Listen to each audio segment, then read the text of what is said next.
Asante sana. Sijui kama mnatusikia kwa uzuri. Kama ni sahihi, sijui kama mnasikika vizuri. Sawa? Yes, mimi naitwa Jebla Kambole. Ni miongoni mwa mawakili wanaomtetea Mheshimiwa Tundu Lissu. Pamoja nami pia kuna wakili Dickson Matata, wakili Sisti Masawe, lakini pamoja na wakili Maria Mushi.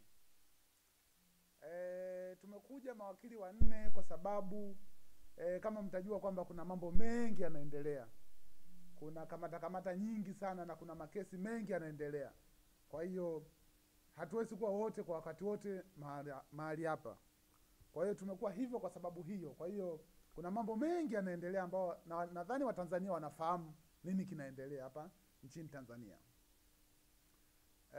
Awali ya yote, kabla tujaanza kuzungumza, hapa tuseme mambo machache ya utangulizi. Kwanza tunajua tulipata taarifa ya kifo cha mwanaharakati mwimbaji wa Injili Mbeya huko, ambaye babake mzazi alitoa taarifa kama amefariki hospitali ya Muhimbili, ambaye anaitwa Sifa Bonaventure Bujune. Sifa pamoja kwamba alikuwa ni mwimbaji wa nyimbo za Injili, lakini na wanaharakati wake watu wengi wanamfahamu kwa sababu kuna nyimbo aliimba ambayo inaitwa wanatuita nyani, wanatuona nyani kama kionjo, na alikamatwa na kushtakiwa mwaka 2023, lakini tulienda mahakamani tukamtetea, akafanikiwa, kesi yake ikafutwa, lakini alikaa muda kadhaa. Lakini kwa kuwa ni mwanaharakati na amefariki, lazima tutoe pole. Tunatoa pole kwa familia, ndugu, familia ya mchungaji Mbarikiwa, watu wa Mbeya wote na Watanzania wote kwa ujumla, tunatoa pole hizo. Lakini bado tunaendelea kumwombea Mdude, mwanaharakati mwenzetu, hatujui huko aliko hali yake inaendeleaje, lakini sisi kama mawakili bado tunajipanga namna gani kuendelea kulipigania hili taifa. Lakini tunatoa wito wa kuachiwa kwa Mdude huko alipo na wanaharakati wengine ambao wanapata misukosuko ndani ya Jamhuri ya Muungano wa Tanzania. Nchi ni yetu sote, lazima tuitunze, lazima tuipiganie. Kwa hiyo ni muhimu sana tukahakikisha haya mambo yanakuwa sawa. Huo ni utangulizi. Lakini lengo kubwa la kuzungumza na nyinyi waandishi wa habari kwa siku ya leo, na tunajua kupitia nyie ujumbe huu utafikia Watanzania. Kwa siku ya leo kama mtakumbuka, siku ya tarehe 6 mwezi wa 5 mwaka 2025, Mahakama ya Hakimu Mkazi Kisutu mbele ya Mheshimiwa Mhini ilitoa amri, ambayo amri ilikuwa inatoa mambo kadhaa wa kadha. Sasa leo tupo kwa ajili ya kuizungumzia na kuifafanua hiyo amri ni ipi ambayo ilitolewa, ili Watanzania waweze kujua na waweze kufahamu mahakama iliamua nini kwa kina, na waweze kufuatilia hicho ambacho kiliamuliwa na mahakama. Tarehe 6 mwezi wa 5 mwaka 2025, kwenye kesi ambayo inamhusu Tundu Lissu, ambaye ni mwenyekiti wa Chama cha Demokrasia na Maendeleo, ambaye ni rais mstaafu wa Chama cha Mawakili Tanzania, ambaye ni mbunge aliyepita, lakini ambaye pamoja na hivyo vingi hivyo alivyokuwa navyo, bado ni kipenzi cha Watanzania. Kwa hiyo kwa kuwa hilo lazima tulizungumze kwa upana huo. Sasa ni amri zipi ambazo mahakama ilitoa? Watu wanaona tu juu, wanasikiliza juu, lakini hawaelewi.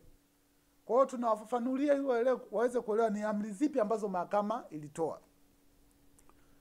Kwanza, tarehe 6 mwezi wa 5, mahakama ilitengua amri yake ya mwanzo ya kusikiliza ile shauri kwa njia ya mtandao. Kwa kutengua huko, mahakama ilitoa amri kwamba kesi ambayo inamhusu Mheshimiwa Tundu Lissu ya uchochezi itasikilizwa kwa njia ya kawaida ya kimahakama. Kwa hiyo masuala ya kusikiliza kesi kwa mtandao kwenye shauri hili hayapo. Lakini pia mahakama ilitoa maelekezo kwamba kesi hiyo itaendeshwa mahakama ya wazi, kwa Kiingereza open court, na ikatoa maelekezo kwamba itaendeshwa mahakama ya wazi chumba namba 1, Mahakama ya Hakimu Mkazi Kisutu. Kwa hiyo tarehe 19 mwezi wa 5 mwaka 2025, saa 3 asubuhi mahakama itaanza kusikiliza kesi ya Mheshimiwa Tundu Lissu, kusikilizwa hoja za awali ambazo zinahusiana na shtaka ambalo linamkabili la uchochezi. Pamoja na amri hiyo ya kwamba mahakama itakuwa ni ya wazi, mahakama ilitoa amri kwa maafisa magereza. Hapa namaanisha mkuu wa magereza ya Ukonga alipewa amri na mahakama kwamba hakikishe Mheshimiwa Tundu Lissu analetwa siku ya tarehe 19 mwezi wa 5 mwaka 2025. Tunategemea amri hiyo itaheshimiwa. Hatutegemei visingizio vya gari bovu, visingizio vya kukosa mafuta, visingizio vya foleni. Tunategemea Mheshimiwa Tundu Lissu ataletwa kama mahakama ilivyotoa amri. Kwa sababu ibara 26 ibara ndogo ya kwanza ya Katiba ya Jamhuri ya Muungano wa Tanzania inatoa wajibu wa watu wote kuheshimu katiba, sheria pamoja na amri za mahakama. Kwa hiyo tunategemea amri hiyo itaheshimiwa. Lakini jingine, mahakama ni nini iliamua? Mahakama iliamua kwamba kwa mujibu wa kifungu namba 186 kifungu kidogo cha kwanza cha sheria mwenendo wa makosa ya jinai, mahakama inapokaa kusikiliza inamaanisha mahakama ya wazi. Kwa hiyo ikiwa mahakama ya wazi, umma unaruhusiwa kushiriki.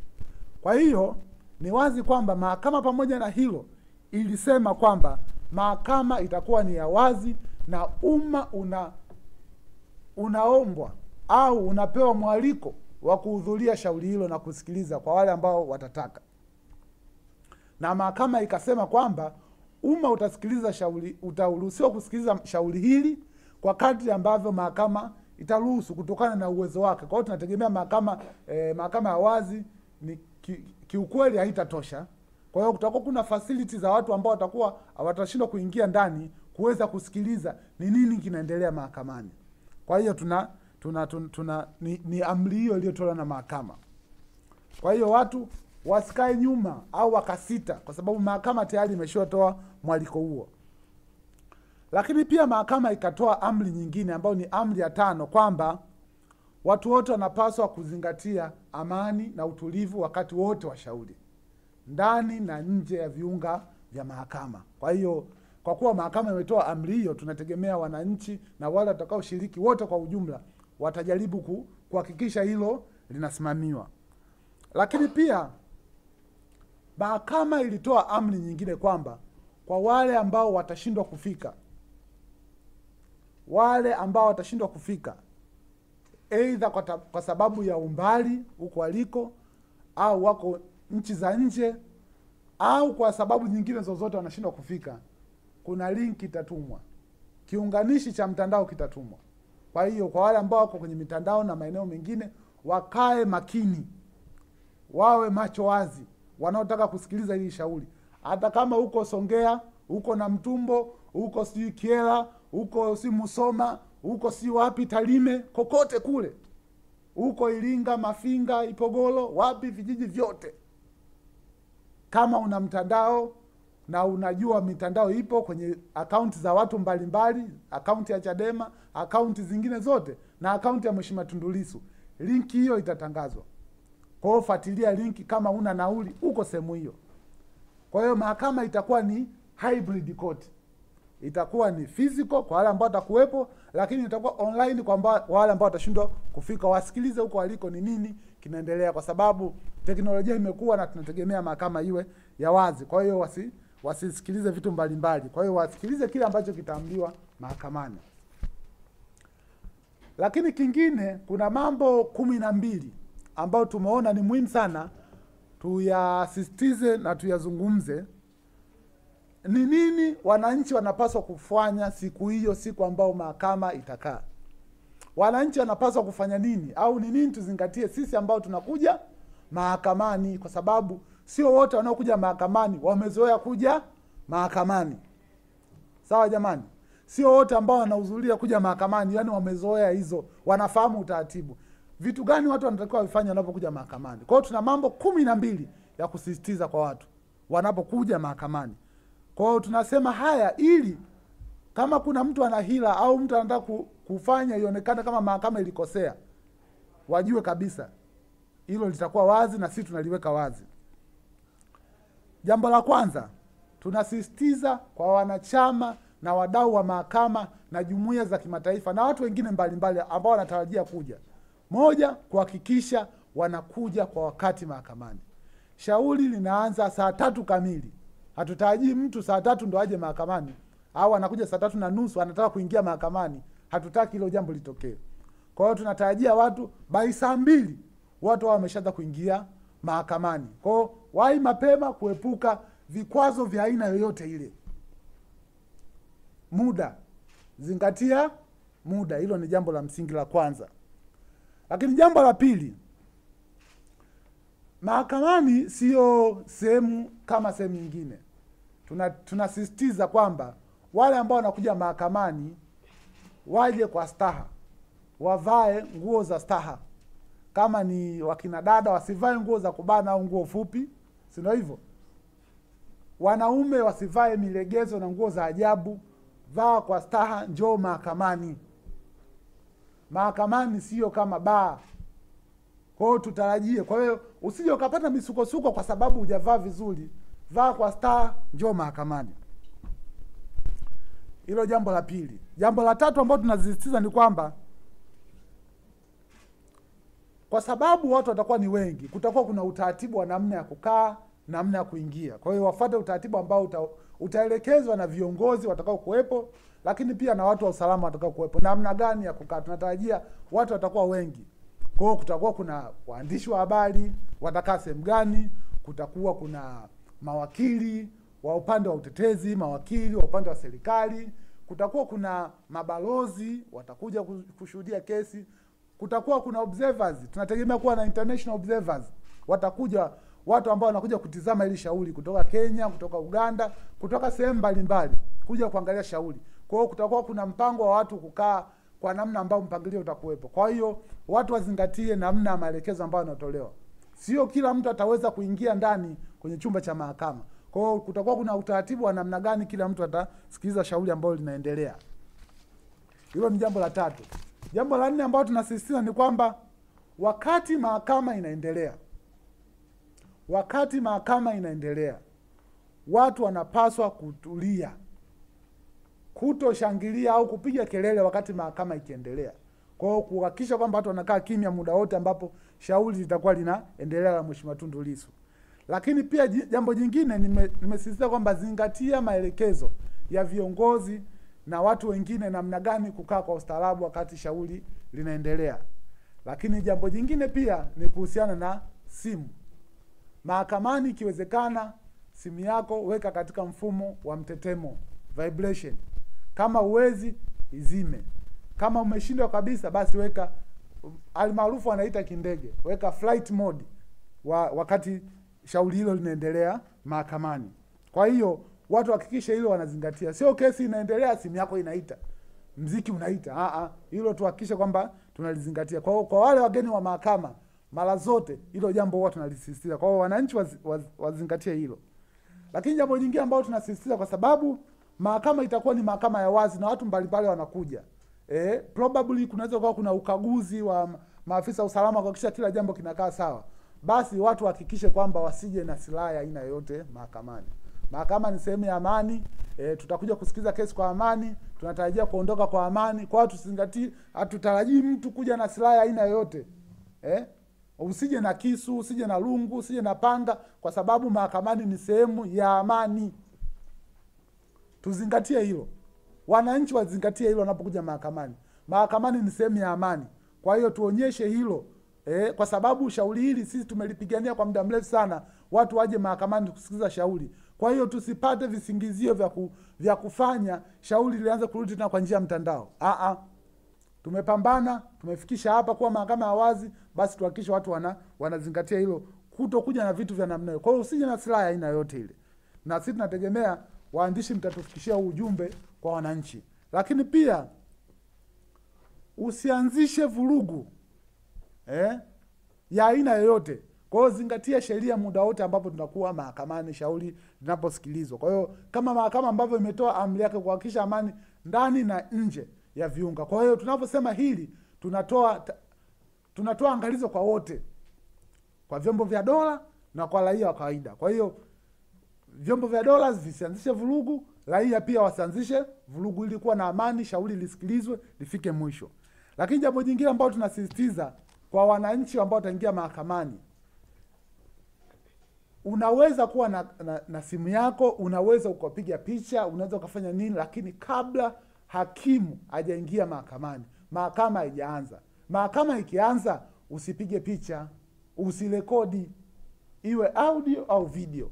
Lakini mahakama inapokwisha, unaweza ukapiga picha, unaweza ukazungumza. Lakini mahakama inapoendelea, tafadhali sana kwa wananchi na wale watu wengine ambao watahudhuria mahakamani, usirekodi, usipige picha mahakama ikianza kikao chake. Hayo ni mambo 10 ambayo nimezungumza haraka haraka. Lakini jambo jingine ambalo nataka kusisitiza kwa wale ambao wataingia kwa njia ya mtandao. Imetusumbua sana kipindi ambacho tulikuwa kwa njia ya mtandao. Kuna watu walikuwa wanaingia kwa linki, lakini wakiruhusiwa kuingia kwenye linki, then sauti zao wanaziweka on. Kwa hiyo tunakuta tuko mahakamani, tunasikia kuna kelele zingine zinatokea upande wa pili. Kwa hiyo hakikisha kwamba unapoingia kwa njia ya mtandao, uko na Njilinji, uko si Kela, si uko na Mtumbo, hakikisha simu yako unaiweka simu yako au kamera yako ambayo umeingia kwa njia ya mtandao, kwanza unaizima kamera. Sio kwamba si mahakamani tunataka sana kukuona huko ulipo. Zima kamera. Ukizima kamera, lakini hakikisha kwamba sauti yako pia unafanya nini? Unaizima. Usipige mziki kwa njia ya mtandao. Kwa hiyo ukijiunga, sikiliza ni nini kinaendelea mahakamani. Unapoanza kupiga mziki, unapoanza kupiga kelele, unasumbua mahakama, lakini pia unasumbua watu wengine wanaosikiliza shauri, lakini pia unasababisha mahakama isiweze kuendelea shauri kwa namna ambavyo imepanga. Kwa hiyo wale ambao mtandaoni wazingatie hilo, lakini pia wale ambao watakuwepo mahakamani wazingatie hilo pia. Hayo ni mambo ya msingi ambayo ya kuzingatia wakati shauri likiwa mahakamani. Jambo jingine ambalo tunataka tusisitize ni kwamba kwanza kabisa, kwa sababu amri imetolewa, tunaomba sana watu wote waheshimu amri hizo ambazo zimetolewa. Kwa kuwa kuna amri ya namna hiyo imetolewa, sisi tuna wito gani?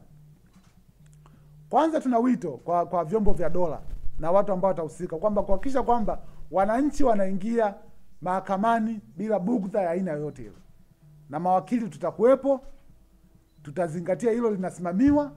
Tutahakikisha kwamba taarifa zote tunazirekodi. Waandishi siku hiyo watarekodi matukio yote. Kwa hiyo tutarajii vipigo au namna yote ya uvujaji damu au namna yote ya vurugu mahakamani. Kwa hiyo tunasisitiza kwamba vyombo vya dola na watu wote wanaohusika wahakikishe kwamba watu wanaingia mahakamani kwa utaratibu, wanaingia na wanasikiliza shauri na kuondoka. Lakini pia kwa sababu mahakama imeshatoa amri hizo, tunatarajia kwamba amri hizo zitatekelezwa. Wito kwa jamii nzima kwa ujumla, na kwa wanachama kwa ujumla, kwamba watu wajitokeze mahakamani, waje mahakamani wasikilize shauri lao, kwa sababu mahakama ni ya wazi, na mahakama ni ya wazi inasisitiza kwamba watu wote waje ambao wana muda wa kuja mahakamani, basi waje na wao watakuwa salama, kwa sababu mahakama imeshatoa amri hiyo. Tunatarajia pia mabalozi na jumuiya za kimataifa kuja kusikiliza hili shauri. Kwa hiyo mabalozi na jumuiya za kimataifa waje wakijua kwamba kuna amri imetolewa ambayo inasisitiza uwazi wa kuja kusikiliza shauri. Kwa hiyo wasisite kuja mahakamani kuja kusikiliza shauri namna gani linaendelea. Kwa hiyo litakuwa sawa, na jambo hilo pia sisi tutalisisitiza kwamba mabalozi na jumuiya za kimataifa wanakaribishwa. Lakini pia tunatarajia kwamba kutoka kuna waangalizi wa kimataifa ambao nimesema observer status kutoka Kenya na maeneo mengine watakuja kusikiliza hili shauri. Kwa hiyo tutarajie kwamba watakuja na wao tunawakaribisha waje wasikize shauri namna gani linaendelea. Lakini kwa sababu amri zimetolewa na sheria natutaka wote kutii sheria bila shuruti, tunaamini serikali na watu wengine watatii amri ya mahakama ambayo imetolewa. Kwa hiyo kwangu kwa kifupi ni hayo ambayo tulitaka tuzungumze na Watanzania, lakini kwa sababu tuko mawakili wanne, naomba pia mwenzangu aweze kuzungumza machache ili tuweze kuwakaribisha kama mtakuwa mna maswali yoyote. Asanteni sana kwa kunisikiliza.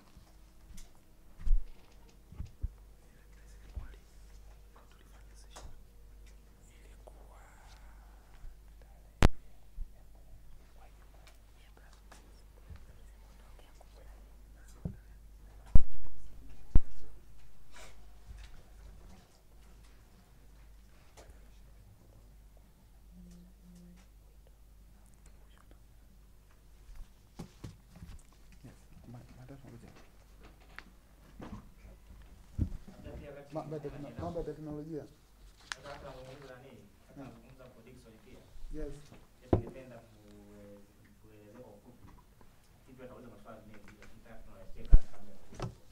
Last time tulikuwa na concern ya issue za magerezani kule. Treatment ya mawakili kwa Mheshimiwa Lissu. Je, na progress yoyote bado yanaendelea yale? Kama ni yale yale au kuzaje? Basi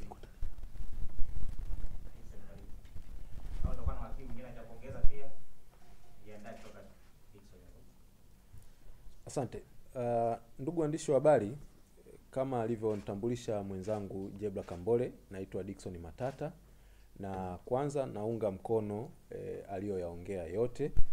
Kimsingi ndio hasa malengo ya kufanya press hii, lakini pia nawapongeza wenzangu ambao wameweza kufika leo, na kama ambavyo wakili Jebla alitoa uzuri kwa wengine ambao leo hawajafika hapa kwa sababu ya kuwa na majukumu mengi kutokana na mambo ambayo yanaendelea kuhusiana na kesi hii na mambo mengine kadha wa kadha. Sasa mimi ninataka kuzungumzia mambo mawili au matatu, na hasa yanahusu mteja wetu Tundu Antipas Lissu ambaye sisi kama mawakili wake ametutuma. Nasema ametutuma kwa sababu kwa nyakati tofauti tumeenda kuonana naye, na amekuwa akitueleza vitu ambavyo ametaka tuwafikishie Watanzania na wanachama wa Chama cha Demokrasia na Maendeleo. Kama mtakumbuka, tarehe 3 mwezi wa 5 mwaka 2025 tulifanya press conference ambayo ilifanyikia katika hoteli ya Seychelles hoteli pale Makumbusho. Na katika press ile, moja ya kitu ambacho tulikiadresi na kukipeleka kwa umma ambacho alikisema Peter Kibatala ni kile ambacho Tundu Lissu mwenyewe alimwambia kwamba anataka kufanya mgomo wa kutokula chakula kutokana na kutokutendewa haki au kwa kuwa mistreated anapokuwa kule gerezani tangu alipohamishwa kutoka Keko na kupelekwa Ukonga. Sasa leo nitaeleza kifupi hali ya Tundu Lissu kule gerezani.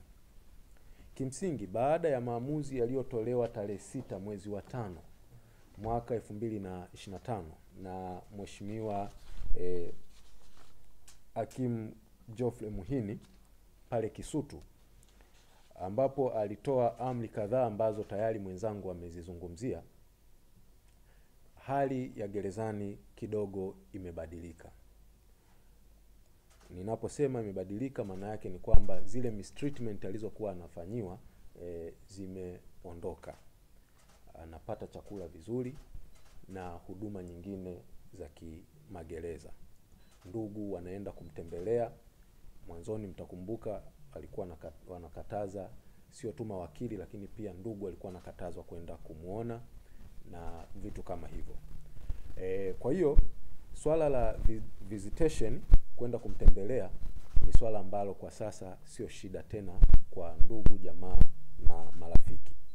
Na hiyo ni haki kabisa ya mtu ambaye yuko rumande kwenye magereza yetu, hasa kupitia sheria inaitwa the prison ndani ya mabano Prison Management Regulation ya mwaka 1968.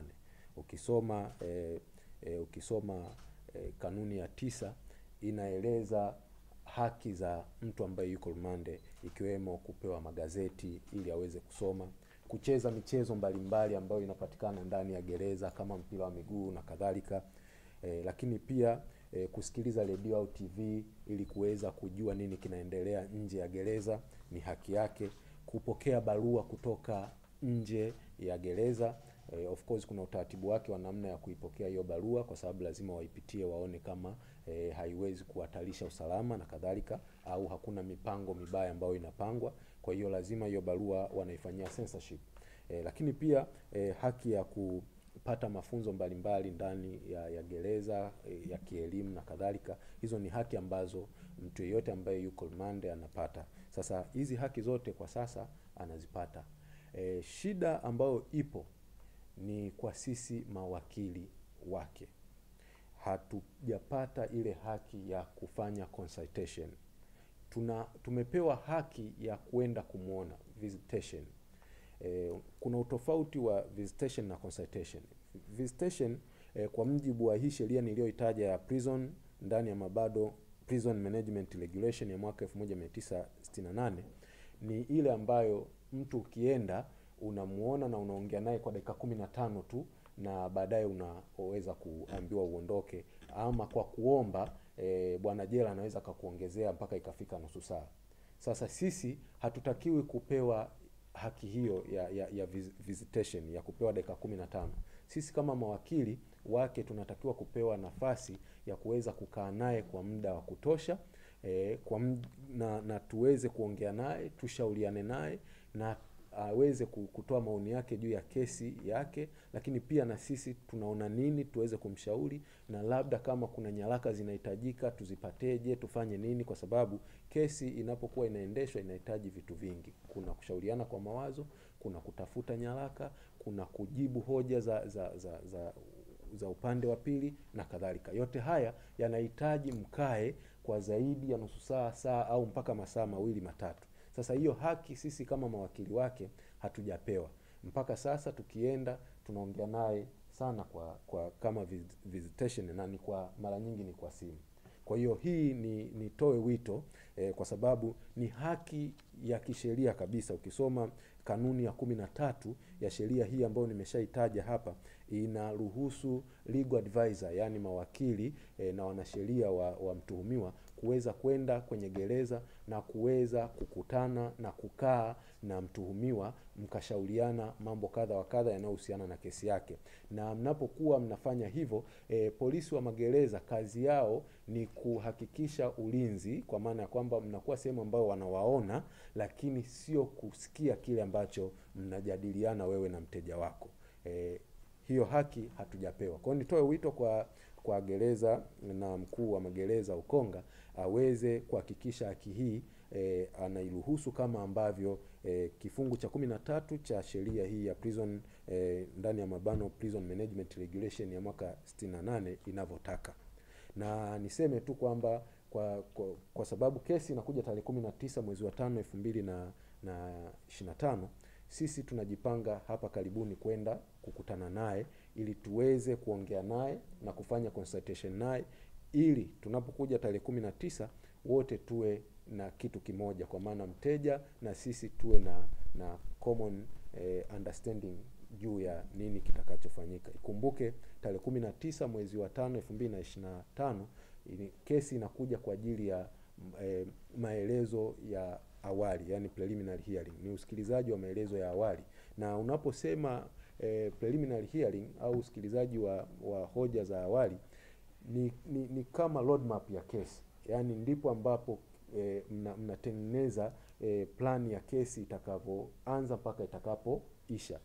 Mashahidi watakuwa wangapi, kutakuwa na nyaraka zipi, mtafanya kitu gani hakitafanyika, lakini ni hoja gani ambazo hambishanii na hoja zipi ambazo ni za kubishania.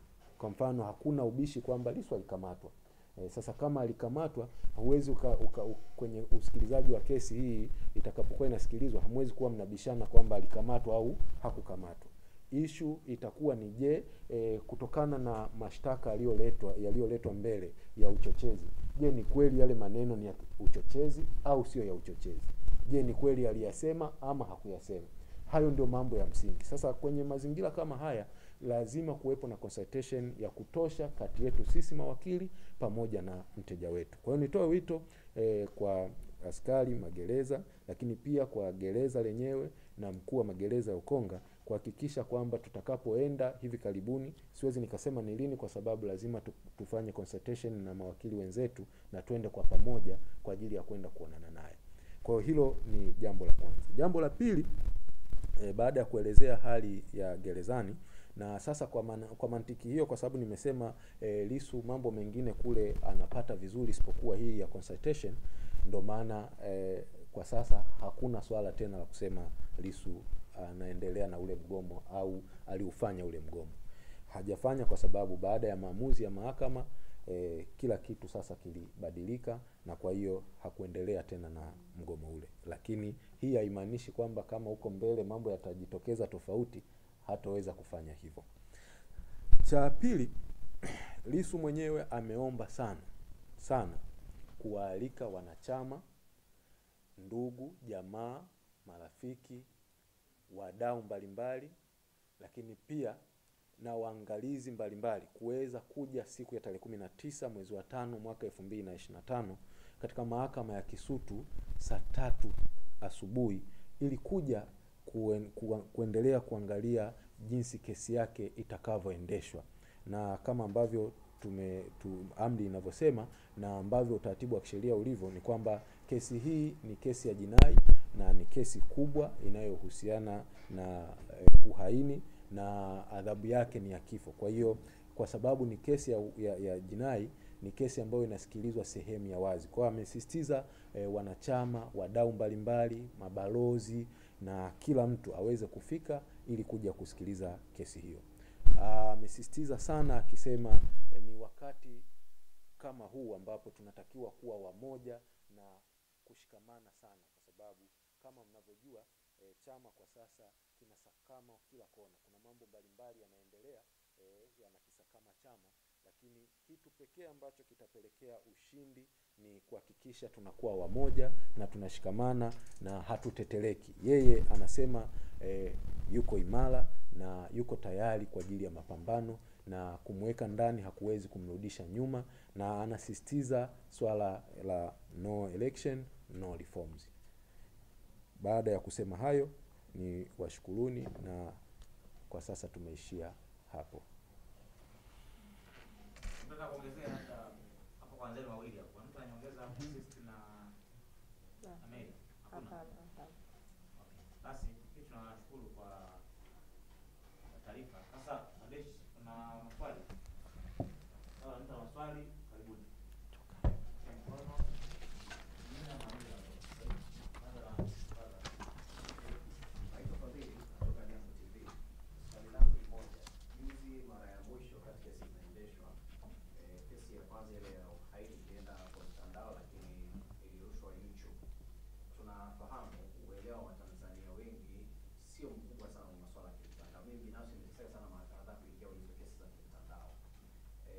Lakini kwa njia ya YouTube inakuwa ni njia rahisi na pia ni mtandao.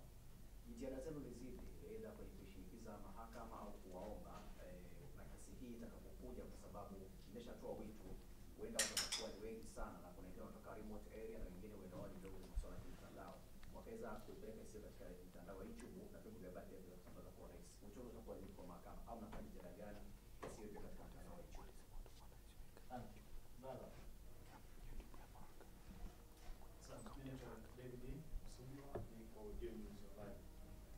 Mimi swali langu kwa wakili Kambole ambaye ndo kwa namna moja au nyingine msisitizo au wito huo kuwataka wa Tanzania kujitokeza siku ya taasisi mbalimbali na mabalozi hapo kwenye wito wao. Mashaka yangu ni kwamba muone kwamba moja kwamba mteja wenu amehitaji watu kujitokeza kwa wingi siku hiyo ya kesi, lakini utafiti wenu umeufanyaje na muone kwamba kama watu wakiwa wengi zaidi inaweza ikasababisha kesi hiyo kuahirishwa tena kutokana na hali itakayojitokeza hapo? Hilo la kwanza. Lakini la pili, kwa muktadha wa kesi yenyewe, ninyi kama mawakili mnaitazama kwa jicho gani? sana. Swali lingine? Karibu.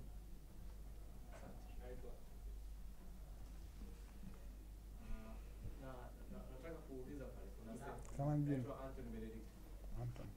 Na natamani kufahamu pale kuna sehemu tunazungumzia mahakama ya wazi. Labda tunapozungumzia mahakama ya wazi ni kipi? Na kwa mazingira ya mahakama yetu pale tukizungumzia tumekuwa tukiona changamoto watu wanapokuwa wengi sana pale mahakamani. Lakini kwa kiwango ambacho mnakizungumza inaonyesha watakuwa wengi zaidi.